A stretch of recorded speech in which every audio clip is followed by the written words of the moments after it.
on your serpent. You snip the wings on your serpent by failure to communicate with it. Now, the first time I encountered it, I had what you call the fear of God, too. Because I was sitting up, and as you're doing this, at some point you will see an eye open up. You know, you have your eyes closed, and you'll be in this meditative state, and all of a sudden you'll see what you call an eye looking back at you. And it's like, what the hell was that? And it's not like any eye you've ever seen. The eye may be black, it may be red, it may be brown, but one thing's for damn sure, it won't be blue. Now, the eye may open up from bottom to top like your current eyes on your face, where the eyelid goes from down and up to open. And it might also be that it's more almond-shaped and pointing in a vertical position, like an almond, where the eyelid opens from left to right, and it's like it opens right from, if you were to take an eye and draw it in the middle of your head, and instead of the eyelids opening from down up, it would open from center to out. And I'm telling you that so that when you see it, you don't totally panic. Because the first time you get this so-called, you know, it's kind of breathtaking because it's kind of startling because it really doesn't look like any eye you've ever seen. It would give you, most of these so-called sci-fi movies, it would give that whole monster, demon look to it that would scare you the same way it did in this movie, The Last Airbender, which is why the boy ran out. But he was communicating with himself, with his link to the omniversal forces of all that is, and linking you back up to the so-called midnight dark sky, for lack of a better word. Now, when you start getting into the stuff I'm going to be giving you between now and I'm going to do, because I had promised that at some point I spoke myself into an extra show. And I thought tonight was the extra show, but since tonight is the last Thursday of the month, that means that I have committed myself to next Thursday. But after next Thursday, it's going to be every other Thursday. And the good thing about it being every other Thursday, that will give you guys 2 weeks to practice the stuff I'm going to be giving you as we go. However, once I get through with all the spiritual science, I'm going back to the whole what I originally wanted to do, which is the last Thursday of every month. That's when I'll be getting to law and politics. By then, and a lot of people are like, well, wait a minute, I need to know more about the laws. They took my children, and they have my husband. My son's in jail. Once you get into what I'm giving you on the spiritual stuff, a lot of that legal stuff is not even going to bother you. You're going to be able to shut a lot of that stuff down by using this stuff that I'm going to be trying to give you, all right? Now, in this movie, this so-called dark force, because, you know, they always talk about the rise of the dark forces, that they don't want to happen, and I bet they don't. Because when this stuff rises for the melanin-rich people, everybody's going to sit the hell down and shut the hell up, and that's just it and that's all. All right? Now, let me get into the Ark of the Covenant, and I gave that movie for people that are visual so you can go see what I'm talking about. Because otherwise, everything I'm telling you is like, oh, this girl's trying to awaken devils in us. No, I'm not. I'm not attempting to awaken any demons or devils in you. Most likely you're functioning on your demon and devil already. Everybody has what you call a god and what you call a devil. But we have found ourselves, because we are so busy following other strange gods, for lack of better words, you fail to come to know your own. And because you don't know your own, that is why you are being misruled, misled, and destroyed. And the whole world is being destroyed, because I'm not sure, I'm still trying to get a grip on it. I'm not sure if America is a crown chakra, heart chakra, throat chakra, but it's one of the important energy grids here, which is why it was,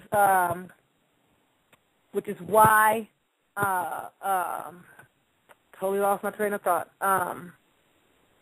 It was invisible, why the Americas were invisible to everybody else because of what was going on here. But as I've said before, melanin-rich people came here from Africa, and they brought some practices that were not going on here, and they created a hole in American aura, for lack of better words. But let's get into this Ark of the Covenant real quick. arc. Now, this is the definition of arc, and I'm going to see if you guys can kind of follow what I'm saying. An arc is a luminous bridge formed in a gap between two conductors or terminals when they are separated. Okay? And then it goes on to say, now this is coming out of the Random House College Dictionary, by the way. Compare to Spark definition, Spark entry number 1, definition entry 2 of entry 1. Because Spark is on the page more than once. So it said, look up Spark 1, definition 2. Spark 1, definition 2 says, it is the light produced by a sudden discontinuous discharge of electricity through air or another dielectric, and then that was entry A, or another dielectric. Entry B says that an arc or spark is the discharge itself. Entry C for Spark 1, definition 2 says, any electric arc of relatively small energy content. It goes on to say, entry D, the electric discharge produced by a spark plug in an internal combustion engine. This is important. Now, it goes on to say, for the rest of arc, a bow, B-O-W, an arch, like archbishop, A-R-C-H. Now, an arch is a segment or part of a circle. This structure, talking about an arch, is used in bridges. Your pineal is a bridge, and it is an arc. It sets off, it does a thing to help with the spark. And I'm going to go further into that as we go. Hopefully I can get it all out tonight, but if not, I got one more Thursday coming. An arc is also, now listen to this, a vault, like a bank vault, a vault, chief, head, to diffuse fragrance, to ascend, origin, beginning, springing or shooting up. Okay? Now, listen to covenant. Covenant is an agreement to stipulate, come together. So the pineal is like sitting in this little cave. Well, let me finish with the definition, and then I'll give you what I'm saying. Covenant also means agree. Now, keep in mind, agree. You can agree or disagree. You go to college to get a degree. You need to know the definition of the word agree. For all of you PhDs and everybody's got all your stuff, the more of an education you have and the more degrees you have, the more dummied down they have made you. Okay? Now, this is the definition of gree, G-R-E-E, superiority, mastery, or victory, the prize of victory, grade, greatest, advancement, quality, value, and it also means to come. Like in the Bible somewhere in the back it says, and the bride and groom say come. That's when the pineal and pituitary do what they're supposed to do to open your psychic eye, and so you can ascend and evolve and rise up when they come together. Now, check out covenant. Oh, that was covenant. My bad. Listen to cove, okay, because cove is the root word of covenant. Cove means cave, closet, small indenture, or recess, an inner room, an alcove, a hollow place, okay? So your pineal is sitting inside your head, inside your skull, not being tapped into. It is a bridge from you directly to what you guys call the Creator or God. Now, a lot of people, when people die, there are people running around collecting these things off of dead people, especially melanin-rich dead people. It's like, God damn, why didn't you guys get your own melanin? I can't harp on that enough. And there are still people that look like me giving it up. Go get your own. All right. Now, it goes on to say, that was the end of those notes. Now, what I wanted to bring out with all of that is, you have this little entity that is a third eye because it's made of the material that the first two eyes are made of. But really, based on what I've done, it looks to me more like the pituitary is the third eye and the pineal is higher up. But that's just, I think when they say third eye, they're talking about when the two unify to do their thing, they open up the psychic eye. Is more in line with it. But if you comprehend the importance and significance of your melanin richness, then you can follow this train of thought better. And let me see if I can find some of the notes that I took on this stuff here, because this is some deep stuff. There's something called the science of what you guys call the so-called black body or melanin richness, okay? Now, remember, when you're talking about what they call a black body, they're talking about something much, much darker than the average so-called melanin-rich person. However, you still fall in line with this science of a black body. Now, listen to this.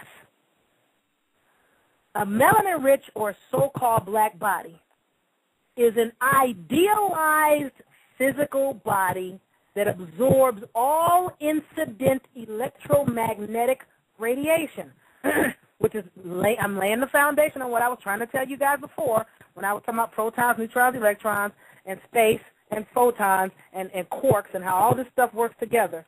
Excuse me. And about magnetic fields and vectors, that was 2 shows ago. So you might want to go and catch up on some of that. Otherwise, I'm probably over your friggin' head. But a black body, and you guys know black means white, but you know, I know what they're talking about when they say so-called black. I like melanin rich. A so-called black body is the best possible body for thermal radiation because, who's this? I'm about to call her back. My sister's trying to call me. For thermal radiation, because it has perfect absorptivity at all wavelengths. Remember I was saying before, every time this phone beeps, I have a feeling that some of what I'm saying is getting bleeped out, and you guys are probably missing some of what I'm saying. Oh, good. She hung up. Perfect. Because of these melanocytes spiraling all over your so-called black, brown, copper-colored, chocolate-colored, indigo-colored, fuscus-colored, whatever you want to call it, skin, you are absorbing all of these rays. I was trying to help you guys understand that before. But it goes on to say it has perfect absorptivity at all wavelengths. So the darker, the better. The darker, the better. Okay? Now, it emits this thermal radiation by radiating incandescence in a continuous spectrum that depends on the body's temperature. Now, at the ambient temperatures of the Earth, this emission radiates in the infrared region of the electromagnetic spectrum and is not visible. Okay? Now, since the object or so-called black body does not reflect, okay, we absorb. These things that are people call white don't absorb light. They reflect it, refract it, break it up, and bounce it back. That's why they don't get what you get, because they haven't gotten what you gotten. Because they don't have what you have, and they should have got it when niggas was giving it. I'm just saying, all I'm saying. But because a so-called black body or melanin-rich body does not reflect or emit any visible light, then it appears black.